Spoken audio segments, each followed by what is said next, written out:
Hey, Sup? so how's the script going? Not great, dude. Thought I'd be a little further along by now. Having trouble getting anything on the page. Not sure if it's writer's block or what. I feel like I've got this feeling I want to capture exactly, but I just don't have the words right now. Still about that French guy? Yeah, Sartre. I picked up his book Nausea a while back and decided that I wanted to adapt part of it for the final, but nothing's coming. It's about this writer who slowly realizes he's losing touch with reality, or maybe he's becoming too in touch with reality. He's starting to see everything in this mushed together monistic way. I'm really frustrated because I'm reading this book and feeling this super specific way, but I just can't get it out of my body and onto the paper. It's like I'm climbing a long way up the ground on this huge ladder and I can't get down. And the more I climb, the more this feeling I get.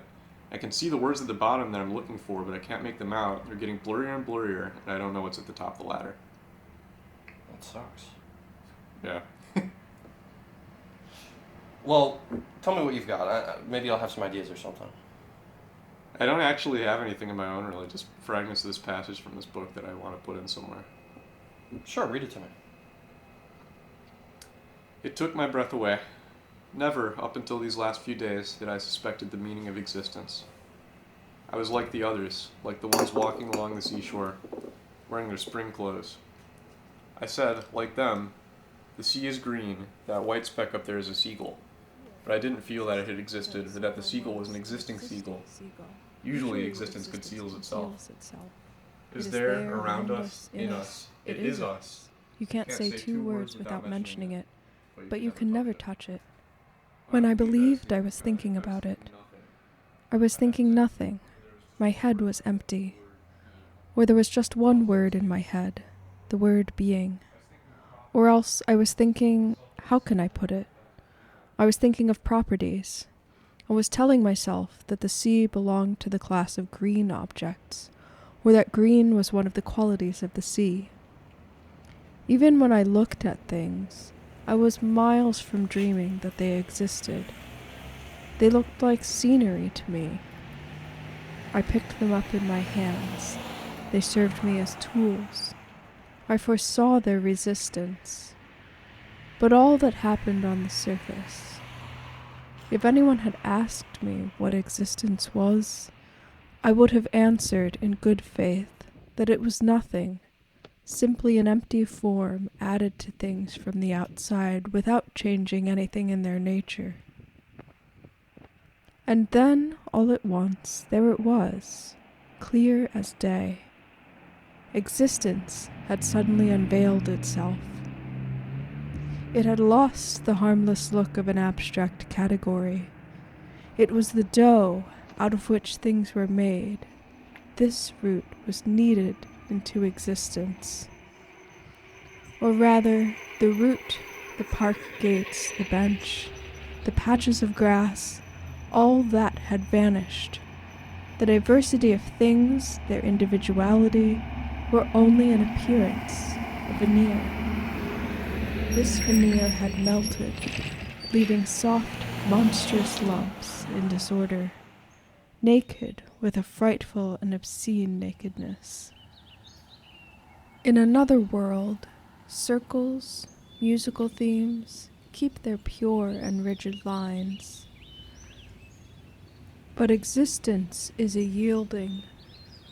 Trees, pillars blue as night, the happy gurgling of a fountain, living smells, little mists of heat floating in the cold air. A red-haired man digesting on a bench. All these somnolences, all these digestings taken together, have their vaguely funny side. Funny? No, not quite that. Nothing that exists can be funny.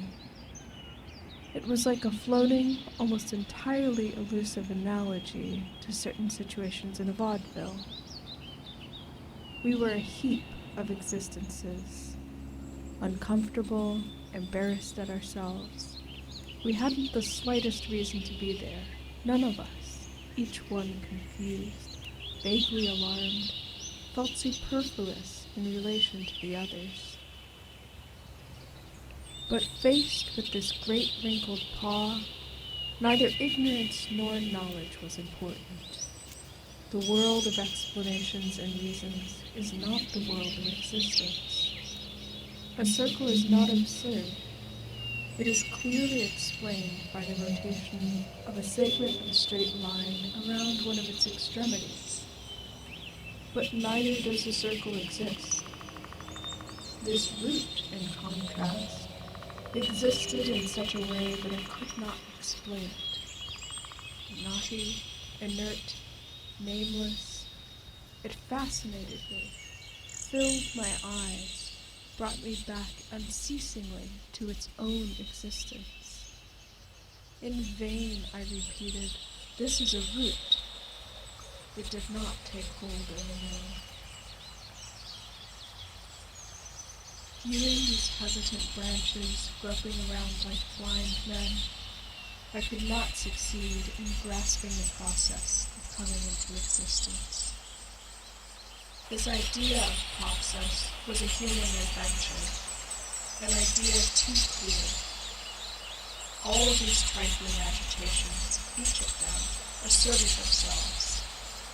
They overflowed the leaves and branches everywhere. They boiled around these dry hands, enveloped them with tiny whirlwinds. Of course, a leaf might be something different from a tree, but it was still